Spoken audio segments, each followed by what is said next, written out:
आज की इस वीडियो में मैं बात करूंगा फार्मेसी में एडमिशन के बारे में, क्योंकि एडमिशन का टाइम है और ट्वेल्थ का रिज़ल्ट भी आने को है।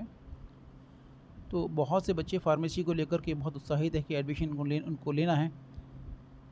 अब लेकिन बहुत सारे बच्चे ऐसे हैं जो एडमिशन को लेने के लिए किसी गलत कॉलेजेस में वो फंस जाते हैं। अब यहाँ ये देखना है कि आपको कॉलेज का सिलेक्शन कैसे करना है, कैसे आपको उसके लिए ट्राई करना है। तो ये सब चीज़ें मैं बताऊंगा कि कॉलेज को सबसे पहले आपको एडमिशन लेने से पहले ये देखना है कि कॉलेज की रेपुटेशन क्या है। और कॉलेज जो है फार्मेसी कॉलेज है, आपको बी फार्मा या डी फार्मा करना है तो उस फार्मेसी कॉलेज को जो है pharmacy council of India PCI के द्वारा मान्यता प्राप्त है कि नहीं है, उसको देखने के लिए पहले आप क्या करेंगे। आपको किसी भी कॉलेज में एडमिशन आपको लेना है तो सबसे पहले आप उस कॉलेज को गूगल पे जाके सर्च करेंगे कि वो PCI pharmacy council of India से मान्यता प्राप्त है कि नहीं। यहाँ सबसे पहले गूगल में जाएंगे। गूगल में जाने के बाद में आप यहाँ पे pharmacy council of India,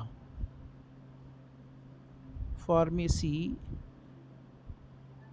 council of India ये आपने सर्च किया, ये आपका जो है लॉगिन आपको उसका वेबसाइट आपको मिल जाएगी। तो इस तरीके से आपको ये फार्मेसी काउंसिल ऑफ इंडिया की वेबसाइट आपको मिलेगी। यहाँ जाकर के आपको देखना है कि जिस कॉलेज में आप एडमिशन लेना चाहते हैं वो कॉलेज PCI द्वारा मान्यता प्राप्त है कि नहीं है। तो आपको यहाँ पे इसमें जाना है आपको, और जाने के बाद में बल्कि जो है इसमें नीचे वाले में आप जाएंगे। नीचे वाले में जाने के बाद में आप देखेंगे कि यहाँ बहुत सारे हेड्स दिए हुए हैं। General information, rules regulation of and syllabus, faculty database, decision of ECDCC, policies and circulars, approved colleges and pharmacy awards by PCI, ये सब दिए हुए हैं इसमें। यहाँ पे आपको देखना है अप्रूव्ड कॉलेजेस। जब अप्रूव्ड कॉलेजेस पे आप क्लिक करेंगे तो यहाँ पे आप देखेंगे कि approved diploma institution under section 12 और diploma institution only for conduct. Next है approved degree institution under section 12, then degree institution only for conduct, then approved institution for pharm D और approved institution for pharm D post baccalaureate. तो इसमें जो है बहुत सारे colleges आप अलग अलग डिग्री कोर्सेज प्रोवाइड करवाते हैं। जैसा आप देखें यहाँ पे, अगर यहाँ आप 12th करने के बाद में आप किस किस कोर्स में एडमिशन ले सकते हैं। डी फार्मा आप कर सकते हैं, बी फार्मा आप कर सकते हैं, और फार्म डी एक नया कोर्स अब स्टार्ट हुआ है वो भी आप कर सकते हैं। फार्म डी से आपको डॉक्टरेट की डिग्री मिलेगी आपको। और यहाँ पे जो है जो diploma in pharmacy D pharm करने के लिए आपको अगर देखना है तो यहाँ सबसे पहले आपको 2 टाइप के अप्रूवल चाहिए होते हैं कॉलेज को स्टार्ट करने के लिए। जब कॉलेज स्टार्ट करते हैं तो वहाँ पे फार्मेसी कोर्स को स्टार्ट करने के लिए जो है कोर्स ऑफ कंडक्ट का अप्रूवल PCI देती है, तभी आप जो है वो कोर्स आप उसमें चला सकते हैं। तो और आपको ये देखना ये है, अगर बेटर तो ये है कि आप किसी कॉलेज में अगर एडमिशन लें तो ये देख लें कि वो कॉलेज जो है अंडर सेक्शन 12 अप्रूव्ड हो। कम से कम वो अंडर सेक्शन 12 अप्रूव्ड होगा, इसका मतलब ये होगा कि पुराना कॉलेज होगा और उसमें से कुछ बैच निकल चुके होंगे या निकलने वाला होगा। तो उसमें कोई मान्यता में कोई प्रॉब्लम नहीं होगी आपको। तो यहाँ सबसे पहले ये देखें कि कॉलेज जो है अंडर सेक्शन 12 वो अप्रूव्ड हो। और अगर इसके अलावा किसी नए कॉलेज में आप एडमिशन अगर ले रहे हैं तो वहाँ वो कॉलेज जो है आपका ओनली फॉर कंडक्ट ये दिया हुआ है, वो उससे कंडक्शन के लिए अप्रूवल होना चाहिए। ऐसे ही डिग्री के लिए, बी फार्मा करने के लिए अगर बेटर तो ये है कि आप जो अंडर सेक्शन 12 अगर कॉलेज अप्रूव्ड है तो वहीं पर आप एडमिशन लें। अगर वो अंडर सेक्शन 12 नहीं अप्रूव्ड है और नया कॉलेज है तो वहाँ पे उसमें भी जो है क्या कोर्स ऑफ कंडक्शन के लिए, ओनली फॉर कंडक्ट के लिए भी वो डिग्री कॉलेज जो है अप्रूव्ड होना चाहिए। यहाँ तीसरा इसमें है कि approved institution for pharm D. अब फार्म डी कहाँ पे होता है, कैसे कौन कौन से कॉलेजेस इसमें अप्रूव्ड हैं, ये आपको देखना है। तो फार्म डी करने के लिए क्या होता है, अभी 12th के बाद में जो है आप डायरेक्ट जो है फार्म डी कर सकते हैं, वो 5 साल का होता है। और बी फार्म करने के बाद में बी फार्म डी होता है जो पोस्ट बैकलरेट उसको कहते हैं। तो यहाँ पे हम देखें भी सबसे पहले अगर मैं अप्रूव्ड डिप्लोमा इंस्टीट्यूशन, आपको किसी कॉलेज में एडमिशन लेना है, कॉलेज का नाम आपको पता होना चाहिए किस स्टेट में है क्या ये। यहाँ पे अगर आप क्लिक करते हैं तो इस सब एक लिस्ट खुल करके आ जाएगी, डिप्लोमा अंडर सेक्शन 12। अब यहाँ इसको आप इस लिस्ट को डाउनलोड भी कर सकते हैं। यहाँ आप देखें कि यहाँ पे जो है ये स्टेट वाइज इसमें लिस्ट दी हुई है। सबसे पहले आसाम, देन इसके बाद में ये आंध्र प्रदेश वगैरह इसमें दिया हुआ है। इसमें यहाँ जिस भी आप स्टेट का आप देखना चाहते हैं वहाँ पे आप इसमें देख सकते हैं। तो इसी तरीके से स्टेट वाइज आपको यहाँ लिस्ट मिल जाएंगी। और जैसे आप छत्तीसगढ़ आ गया यहाँ पे, तो इसी तरीके से आपको ये सर्च करना है कि कौन सा कॉलेज अप्रूव्ड है कि नहीं है। तो यहाँ से आप स्टेट वाइज जा कर के देख सकते हैं। और अगर आप डेस्कटॉप पे कंप्यूटर पे आप इसको चेक कर रहे हैं तो वहाँ पे कंट्रोल F करके आप जो है उस कॉलेज का नाम क्लिक करेंगे तो टाइप करेंगे तो वो सर्च ऑप्शन में आ जाएगा। तो यहाँ पे इस तरीके से आपको करना है।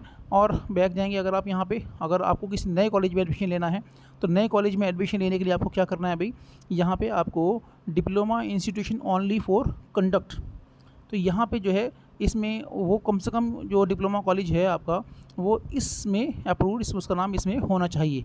सारी जो इंस्ट्रक्शंस में दी हुई हैं जो है कंडीशंस जो है, और ये सब इसमें लिस्ट दी हुई है कि कौन सी किस उसका ये PCI ID है, ये फिर स्टेट है, और उसके बाद में जो है कॉलेज का जो नाम है, इसके बाद में कितनी सीटें अप्रूव्ड हैं और अप्रूवल कब तक के लिए अप्रूव्ड है कॉलेज, और एग्ज़ामिनिंग अथॉरिटी क्या है, ये सारी चीज़ आपको चेक करनी है। यहाँ पे देखना ये है कि जो कितनी एडमिशन के लिए उसने अप्रूवल मिला हुआ है। ऐसा ना हो कि अप्रूवल तो केवल 60 सीटों के लिए मिला हुआ है और वो कोई कॉलेज और सीटें वो 60 से अगर ऊपर सीटें लेता है तो वहाँ PCI रजिस्ट्रेशन में आपको दिक्कत आ सकती है।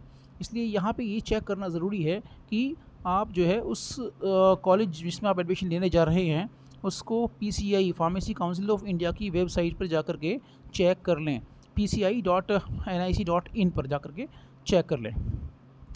इसी तरीके से हम डिग्री कॉलेज की हम बात करें, B फार्मा जहाँ पे होता है तो अप्रूव्ड कॉलेजेस में जाएंगे और approved degree institution under section 12 यहाँ पे देखेंगे। अब यहाँ पे आपको लिस्ट मिल जाएगी कि इसमें जो है सीरियल नंबर, फाइल नंबर, जो PCI ID क्या है, इसमें स्टेट और नेम ऑफ इंस्टीट्यूशन, एडमिशन कितनी सीटों के लिए एडमिशन उसमें अप्रूव्ड है। जैसे यहाँ पे 100 सीटें हैं, 100 सीटें हैं, है ना। कुछ कॉलेजेस में यहाँ पे केवल 40 सीटों के लिए अप्रूवल मिला हुआ है। कौन सा कॉलेज है, आंध्र प्रदेश में है। इसमें ये institution of pharmaceutical technology Shri Padmavati महिला विश्वविद्यालय यहाँ पे तिरुपति में है। जैसे यहाँ पे 40 सीटों के लिए अप्रूवल मिला हुआ है इसमें, और इसमें जो एक्सटेंशन अप टू 2023 से 24 तक इसमें अप्रूव्ड है। इसी तरीके से दूसरे कॉलेज में कितनी सीटें के लिए अप्रूव्ड है, कितने टाइम तक के लिए मिला हुआ आपको सब मिल जाएगा, और कौन सी एग्जामिनेशन अथॉरिटी है। अगर हम बात करें यूपी की, तो यूपी में जो कॉलेजेस अप्रूव्ड हैं वो जो है UP doctor APJ Abdul Kalam technical university AKTU जो है वो एग्जामिनिंग अथॉरिटी है, और इसमें आपको कितनी सीटों के लिए अप्रूवल मिला हुआ है और कब तक एक्सटेंशन है वो सब आपको इसमें मिल जाएगा। लेकिन अगर आप किसी नए कॉलेज में एडमिशन लेने जा रहे हैं जिसमें अभी कोई बैच नहीं निकला है, तो वहाँ पे मैंने आपको जैसे बताया कि डिग्री में degree institution only for conduct, यहाँ पे आप उसको देख लें, ये सारी कंडीशन लिखी हुई हैं, आप पढ़ लें एक बार, और इसमें कौन से कॉलेज जो है कंडक्ट के लिए अप्रूव्ड हैं और कितनी सीटों के लिए अप्रूव्ड हैं। जैसे serial number, file number, state, name of institution, admission, और ये approval status for conduct, approval status for the conduct of course only, केवल कंडक्शन के लिए अप्रूवल है। अभी इसमें से जब कोई बैच निकल जाएगा तभी उसके लिए अप्रूवल फार्मासिस्ट रजिस्ट्रेशन के लिए होगा। तो दिस अप्रूवल साफ साफ लिखा हुआ है, this approval will not entitle registration a pharmacist under the pharmacy act to the practice the profession, to practice of the profession. अब यहाँ से अगर केवल कॉलेज जो है केवल कंडक्ट के लिए अप्रूव्ड है और उसने जो है अंडर सेक्शन 12 के लिए अप्रूवल के लिए अप्लाई नहीं किया है, तो इसमें आप B फार्मा करने के बाद भी आप इससे जो है PCI में रजिस्ट्रेशन के लिए एलिजिबल नहीं होंगे, आपका रजिस्ट्रेशन नहीं हो पाएगा। और इसलिए जो है यहाँ एक बार देख लें कि वो कॉलेज जो है अगर नया कॉलेज है तो कम से कम कोर्स ऑफ कंडक्ट के लिए अप्रूव्ड हो, और अगर बेटर तो ये है कि भाई मैं कहूँगा कि जो अंडर सेक्शन 12 कॉलेज अप्रूव्ड हो वहीं पे आप एडमिशन लें। इसके बाद में जो है इस तरीके से आप अगर फार्म D करना चाहते हैं तो फार्म D करने के लिए आपको क्या करना है भाई, यहाँ पे जो है यहाँ पे pharm D approved institution for pharm D, ये सब जो है इसमें इंस्ट्रक्शंस दी हुई हैं, यहाँ पे उसको आप पढ़ सकते हैं। और यहाँ पर वही सेम जो है serial number, file number, state, name of the institution for pharm D admission approved up to academic session, किस एकेडमिक सेशन तक ये एडमिशन अप्रूव्ड हैं। जैसे यहाँ पे लिखा है extension up to 2023 to 24 to 30, तो ये सब इसमें लिखा हुआ है। एग्जामिनिंग अथॉरिटी क्या है, name of the hospital with which institute has signed the MOU memorandum of understanding. तो यहाँ पे क्या है कि फार्म डी कोर्स को संचालित करने के लिए किसी एक हॉस्पिटल से भी एक MOU साइन कराना होता है। यहाँ भी आपको देखना है कि वहाँ हॉस्पिटल में ट्रेनिंग करनी होती है। यहाँ आपको देखना है कि वो कॉलेज जो है हॉस्पिटल से जो है अटैच्ड है कि नहीं है। तो ये सब चीज़ आपको ध्यान रखते हुए आप जो है अपने करियर को चूज़ करें। कहीं ऐसा ना हो कि आपके साथ कोई धोखेबाजी हो जाए, कोई चीटिंग हो जाए।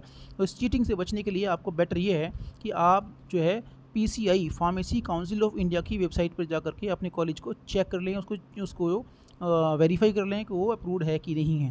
तो एडमिशन लेने से पहले आपको ये चीज़ें देखना ज़रूरी है। और इस वीडियो को ढंग से आप एक बार देखें, PCI की वेबसाइट को चेक कर लें, जिससे कि आपके साथ कोई चीटिंग ना होने पाए। और नेक्स्ट वीडियो में क्या B फार्मा, M फार्मा और या D फार्मा के लिए क्या एलिजिबिलिटी हैं, उसके लिए हम बात करेंगे। धन्यवाद।